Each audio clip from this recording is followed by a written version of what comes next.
उसके पीछे कारण क्या था ये भी समझिए, क्योंकि अपन ने महापंचायत बुलाई तो बुलाई क्यों? हमारे पैर पे बैठो हमारा। मैंने कल भी कहा था, परसों भी कहा था, आज सुबह के अखबार में भी आया, मैंने कहा था और इस बात पे पूरा अनुसरण करता हूँ, विश्वास करता हूँ कि जंगल में तो नार रहता है, लेकिन गीदड़ों को बताने के लिए कि जंगल में नार रहता है तो उसको दिन में 2 बार दौड़ना पड़ता है। और आज आप सब नहारों ने आकर के जो दहाड़ लगाई है, दिल खुश हो गया। आज आपने एक साथ यहां खड़े होकर के जो समाज को ताकत दी है, जो शक्ति दी है, इस शक्ति और ताकत से राजस्थान ही नहीं पूरे भारत में गुर्जरों का इतिहास एक बार फिर से शुरू हुआ है। ऐसे आज सुबह से मैं ऐसा चल रहा हूं, बीच में थोड़ा सा ऐसे हो गया था, लेकिन ऐसे हो गया था, छा नहीं पा।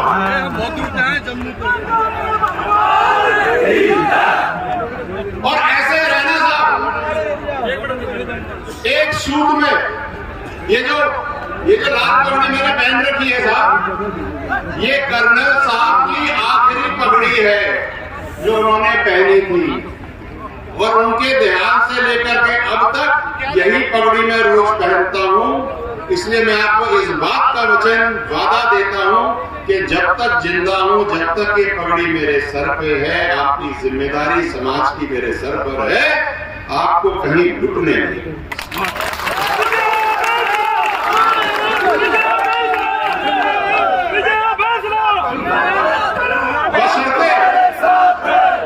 बशर्ते आप यूं ही मेरे कंधे से कंधा लगा के मुझे दम लगा करके हल की तरह चलाते।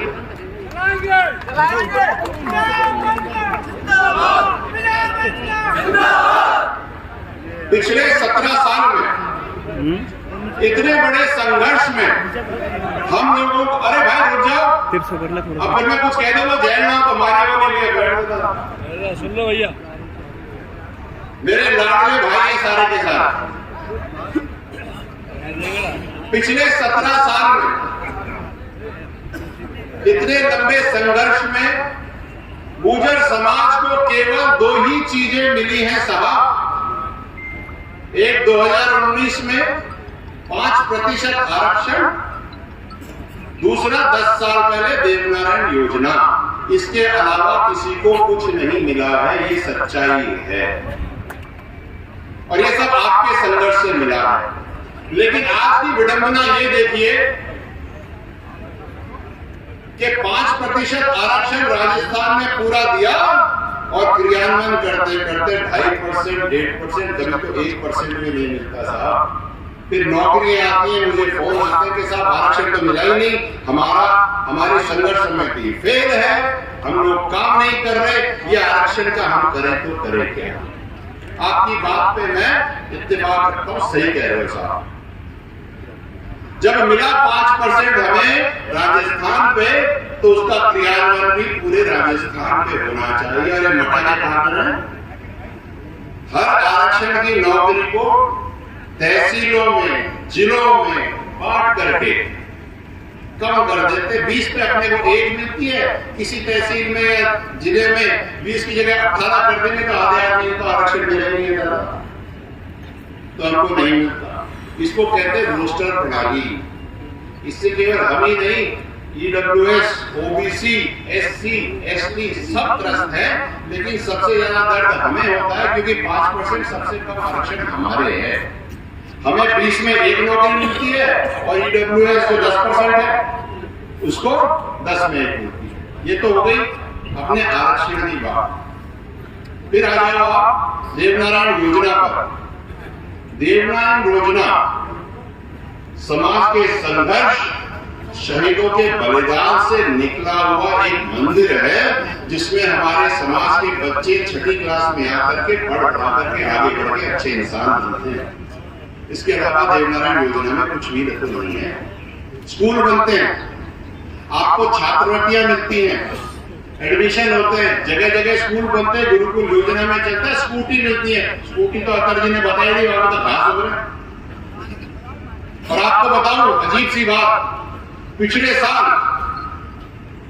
देवनारायण योजना में स्कूटी वितरण के लिए 50 करोड़ रुपए थे साहब, और खर्च हुए कितने? 19 लाख। 19 लाख में तो सेकेंड हैंड स्कॉर्पियो भी नहीं आती साहब। ये कुठाराघात समाज के साथ होगा। फिर बच्चे जाते हैं, फॉर्म भरते हैं छात्रवृत्ति के लिए, कोई 12वीं कक्षा में है आज और उसने छात्रवृत्ति का फॉर्म भरा, उसको मिलने थे 1 लाख रुपए, उसको मिले ही नहीं, या तो वेरीफाई नहीं हुए या प्रोसेस नहीं हुए। बेचारा लड़का अपनी पढ़ाई के लिए 1 लाख रुपए चाहिए, गरीब है इसलिए तो कर नहीं सकता, इसलिए छात्रवृत्ति ले रहा था। उसकी मैया अपने गहने बेचे और बाप का हुआ कि जमीनें बेचे, तो यार तो करे क्या, मारे क्या, हमें लग। जब काम ही नहीं हो रहा तो ऐसी देवनारायण योजना का हमें करना क्या? हमें तो वो देवनारायण योजना चाहिए जो आप लोगों ने अपने खून पसीने बलिदान से कर्नल साहब के विचार से बना करके दिए। ऐसी नहीं चाहिए हमें, वही चाहिए पुरानी।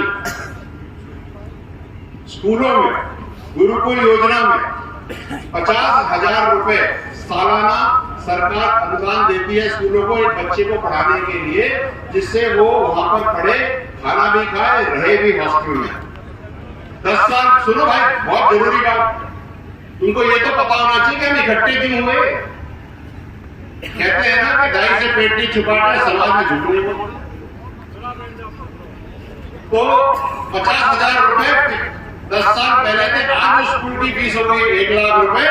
और स्कूल में एडमिशन करा करके मोटापा प्रिंसिपल कह रहा है कि ऐसा मेरे पास तो पोसाता नहीं, एक काम कर 50 मुझे मिल रहे हैं, 30 में रख लेता हूँ, 20,000 तू रख ले, अपने बच्चे को घर पे रख, साल के अंत में जब एग्जाम आएगा तो आकर के दे देना। तो इस चीज के लिए तो हमारे बच्चों को स्कूल नहीं भेजा था ना। अगर घर में ही पढ़ाना था, बूढ़े पे ही बिठाना था, खूटे से ही बांधना था, अपने घर में ही बांध देते। इसलिए अब समय आ गया कि हम सब मिलकर के एक तो देवनारायण योजना ठीक करें, दूसरा 5% आरक्षण को ठीक से कराएं। इसके अलावा एक और भी बड़ी चीज है, इससे हम त्रस्त हैं सारे के साथ। पिछले 17 महीने में एक भी केस वापस नहीं हुआ महाराज। केस वापस करने की बात तो दूर, जमीन कुर्की के ऑर्डर निकल गए। ये विडंबना है। और ये विडंबना क्यों है? और भी बहुत सारी चीजें जो नहीं हुई, लेकिन मैं उसमें नहीं घुसूंगा। ये बोर्ड लगा हुआ है, रीड 233 अभ्यर्थी की नियुक्ति दिलाई जाए। बेचारे वहां बैठे, मंत्री जी से 3-3 बार मिल लिए, रोड चलते हुए मंत्री से मिल लिए, जाकर के ऑफिसों में मिल लिए, लेकिन काम नहीं हुआ। 1252 बच्चे बैठे। पहली बार जब 2000 आप सुनोगे तो आपको समझ में आएगा कि अपने समाज के साथ होता क्या है। बहुत सारे सामने वालों बैठ जाता और कम है तो मेरे साथ ले जाए।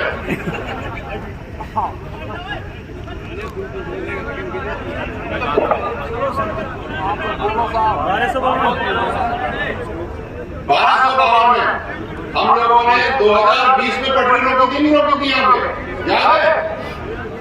1252 के जो बच्चे हैं अभ्यर्थी, सुनो, उस साल ये लड़के भी नौकरी कर रहे सरकार में और पड़ोसी भी कर रहे हैं, काम दोनों एक ही कर रहे हैं। एक को मिलते हैं 20,000 रुपए, एक को मिलते हैं 60,000 रुपए। आप भाई बैठ जाओ।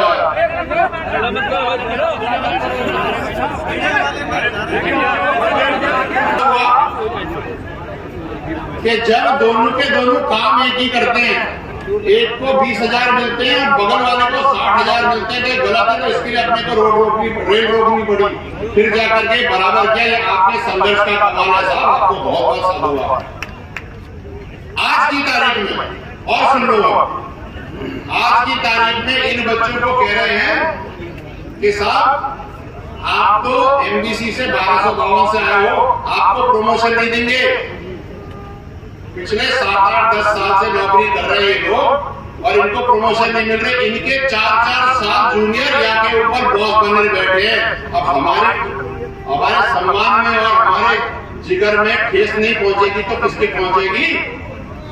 गुर्जर समाज गुमराह का समाज है, गलत चीज को बर्दाश्त नहीं करे, इसलिए ये भी एक बहुत बड़ा मुद्दा है। मैं तो सही कहूंगा सर,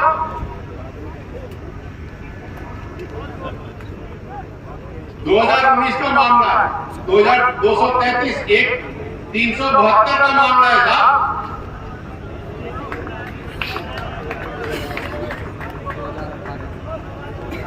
तीन सौ 372 के लड़के घूम रहे हैं। जब कर्नल साहब बीमार थे तब से लेकर के अब तक घूम रहे हैं, और इनके काम होने मंत्री जी से भी मिला है, डीओपी से भी मिला है, सब करा, लेकिन मैंने ये सोचा है कि हो 372, 233, 1252 नर्सिंग की भर्ती, वेटनरी की भर्ती और जो भी भर्तियां, अपन सब मिलकर के संघर्ष करके इन बच्चों को इनका भविष्य ठीक से करा के देंगे।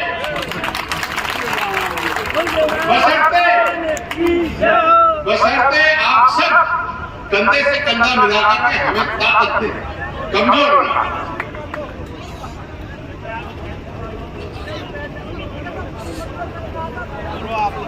अगर आपकी इजाजत हो तो ये मसौदा खोला जाए।